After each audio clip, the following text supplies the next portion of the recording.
Hello everyone, it's Dawn. Welcome back. Good to see you again. Well, today we're back in business mode and we're going to be having a little chat about when you first start your craft business. Everybody, including me, I did this when I first started. I think if we're honest, we've all done it. We've been crafting for quite a while maybe, and we've made some products and people have said, "Hey, they're good, you should sell them." And that gets you thinking, perhaps I could sell them. Perhaps I could make a business of it.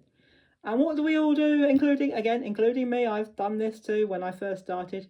You make every product you've ever made and you think, I can sell all of these. Now, take it from one who's been there. Don't do that because you will very, very quickly get overwhelmed and realize you can't keep up, especially if your products are popular. If all of your products are popular and you can't keep up, you will fall behind very quickly. And if you can't keep up with deliveries, people will lose faith in you and they won't come back and they won't recommend you. So what you need to do, especially when you first start, and it's all very exciting when you first start, I know, I've been there. It's still very exciting here, a year or two later, several years later. But it's mega exciting when you first start your business. But as much as you're tempted to sell every product you've ever made since you first started crafting, don't do that. I would strongly recommend that you only start, well, not only, but you start with 6 to 10 items. No more than that, 10 max, maybe even less, but I would say no more than 10. And stick to the products that you really love. Now, what I'm going to do, I'm going to show you the ones I've made as samples. I've not sold these particular ones, because they're the ones I first made. They were the types of things I thought, well, when I first start, I only started with 6. And I'm going to show you quickly the 6, or samples of the 6 that I made. One of the things I did make, and were very popular, which I was surprised at how popular they were my designer clipboards. And I'm going to show you the one I first made. That is my designer clipboard. And the clip is actually a hair clip. And what I did is I cut the teeth off because they get in the way. So that was my first item that I made. Oh, sorry, I know you can't see me, but that doesn't matter. And the other thing I would suggest is make things that you can make relatively quickly. You don't want to spend hours making one product. The other thing I started making to sell was, no, not the phone. This is just a model phone. It doesn't do anything. It's just card.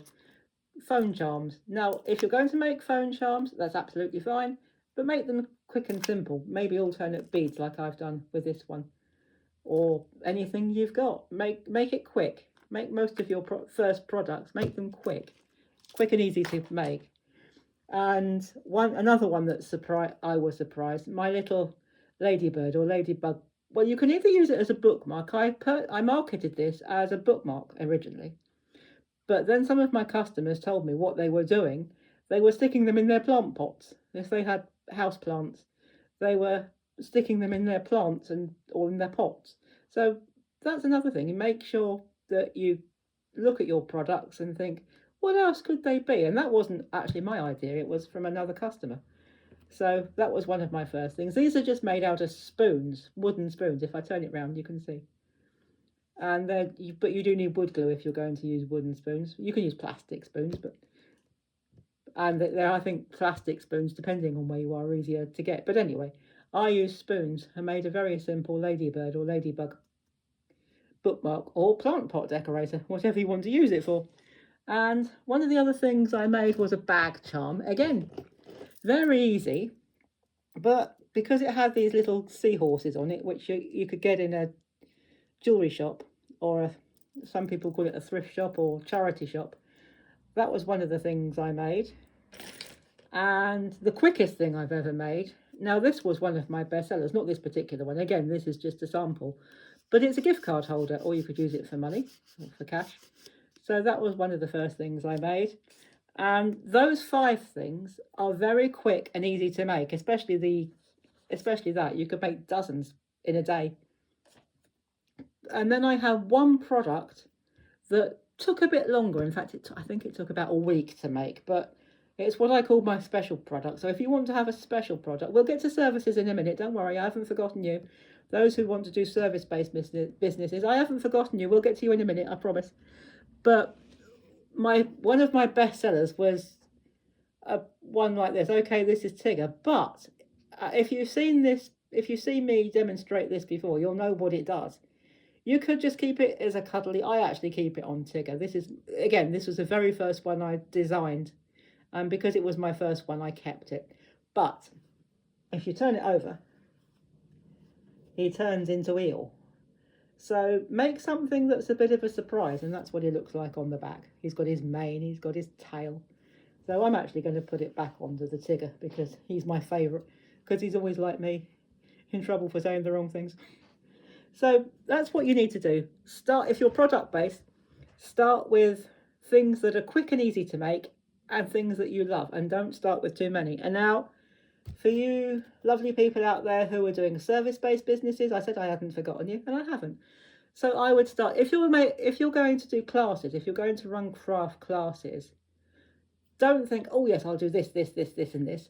I'd say 3 or no more than 4 for classes, and then plan when you're going to teach them, how you're going to teach them. Are you going to teach them online? Have you got somewhere local that you could do it in person?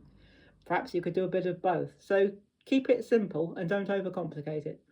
And if you're doing a longer program, for example, the first program I ever did was 5 months, but a long business type program where you're showing people how to build your business, say, for example, a 5-month, I would say stick with 1, because they do take a while to write, especially if it's your first time. So I'd say 1, maybe 2 if you're feeling confident. And keep it simple and keep it manageable. And again, if you're writing, write about the type of things that you love to teach. Because if you love it, your students and your clients will love it. So that's the first part. That's the first part of this video. Now you know what you're going to sell or how many things you're going to sell, products or services. You need to price them. Now, especially with product based, we'll get to services in a minute, I promise. But okay, let's start with services this time. I started with products last time. We'll start with services.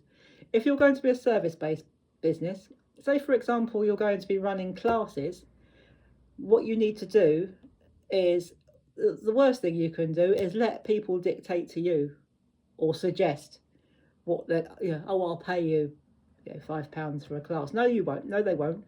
You set your time, because you've got your time. You've got your location, especially if you're hiring a place. You've got materials, so you need to cover that. So I would say set it by the hour. So say, for example, if you're going to charge £10 an hour, which will cover your time, because that has value as well, and your materials and your overheads, and you're doing a 2-hour class, that will be £20 per class. And likewise, if you're doing a longer program, say for example, the 5-month.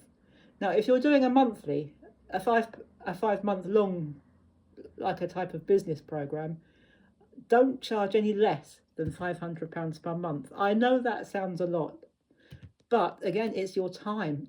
Writing these programs takes time, so don't discount that, because your time is valuable. So don't let anyone talk you out of keeping to your worth. So £500 a month. If it's a 5-month program, it's £2,500 for the whole program. I know it sounds a lot, especially if you're first starting. They did to me these numbers to me when I first started my academy. I thought, can I really charge that? And then I thought, hang on a minute, I'm teaching this, and this, and I thought, yeah, I can, and so can you. And so now we've dealt with that. I did say we come back to the business or the product side, and we will. So I am going to use my clipboard as a basis, because it's the easiest to do. But the principles are the same, whatever you're selling. So I'm just going to pop that down, although I'll pick it up for a minute. So let's go for materials first. I make my clipboards out of A4 mount boards. Now, that will be easy to calculate, because it is £10 per pack, and there are 10 boards. So each board will cost £1, and I use 1 board. So the board alone is £1. Now, the paper and this is a bit difficult to calculate, especially this, because this is wrapping paper. And it came off of a huge roll, and I think the roll only cost me about £3. So I would say for that because it's only part of a roll, and I took that out of, again, a huge pack which cost pennies really, I charged another £1 for the papers. Now the clip was £10, and when I added all that up, it was £12 for just for the materials. But don't stop there, because your materials aren't the only things you need to consider. Again, you need to consider your time, you need to consider your overheads, you need to consider things like gas and electricity, lighting, and again, your time. So if you're product based, what I would suggest you do for calculating your costs is, first of all, add up the cost of how much it costs to make one item, and then add 75%. I know that sounds a lot, but once you actually get into it, it doesn't bring your prices up as much as you think it's going to, because it scared me at first. I thought, oh, golly, what am I going to be charging? But it actually worked out. £21. You could round it down to £20 if you want to, or indeed round it up to 25. That's up to you. But this is foiling and glitter. So, and the clips are what sell. But it's what sells the item, because it's different and it's got little pearls in it. And this isn't real gold, but these are real pearls.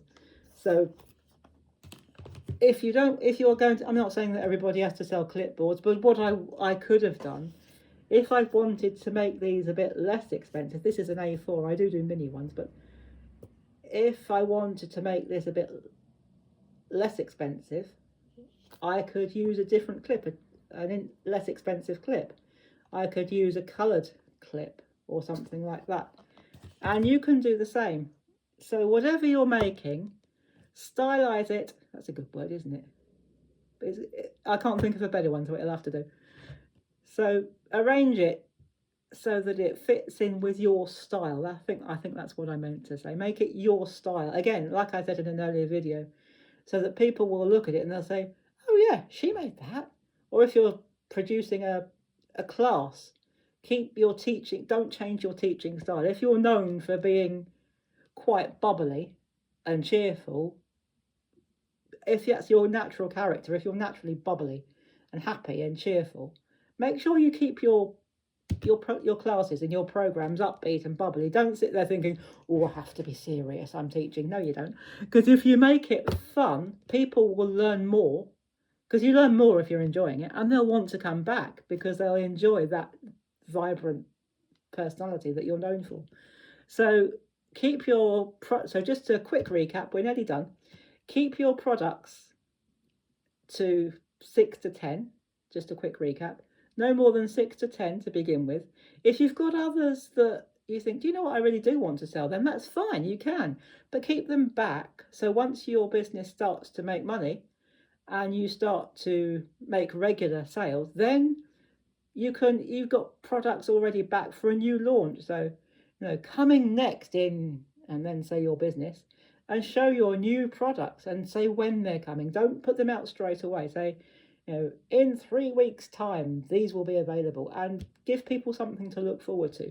And likewise, if you're teaching classes or writing business programs, do the same thing. Don't have them all ready at once. Or you can have them ready, but keep some back. So if you want to teach, if you're doing sewing, for example, and you've got a particular pattern that you know people are going to like, keep it back. If you're already teaching something else, keep it back. But then when you grow, say, this is what we're doing next, and if people will like it, they'll want to come back.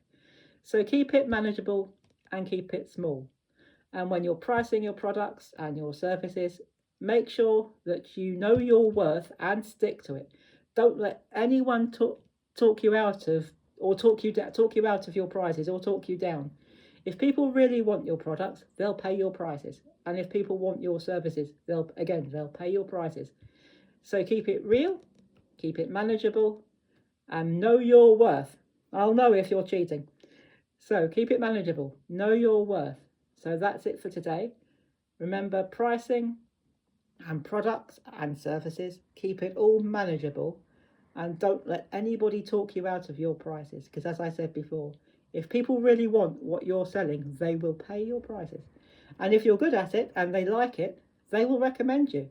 Get them to, once they've bought something from you, whether it's a class, a program, or a product, ask them to write a review.